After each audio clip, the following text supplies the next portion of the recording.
Arizona, homeowner's best friend.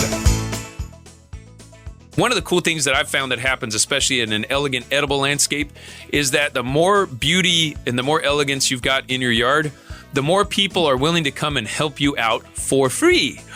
And that's another advantage to an elegant edible landscape, is that neighbors they'll even offer, can I come help you in your garden? I'd love to just be a part of this. And that's one of the most often comments we get. You know, one of the clients were just finishing up their yard and they've already got neighbors that keep peeking over their fences. And they're like, we want to come visit. We want to come see what you're doing. We'd love to help you sometime. And they're offering that. I mean, and it's not the same type of offer that you get with the business card with some rocks in a Ziploc bag that's thrown onto your front patio, you know, from the landscapers trying to petition you for work. It's different. They're literally wanting to come help you for free.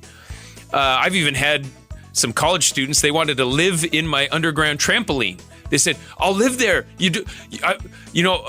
I'll even pay rent if I can just be in your garden and help you with your garden, and then live in my basement of my trampoline garden. I thought it was hilarious, but she was serious, and I was like, yeah, it's gonna be a little creepy having a co-ed living in my backyard, garden. That'd be, I don't know. We didn't do that. Little beyond, but that shows you the value, the true value to everyone, all of humanity, to have a beautiful garden. You know, there's that much value. It heals the soul to be a part of something like that. And if you've ever read the book called Tipping Point, they talk about how a neighborhood with one broken window starts attracting more broken windows.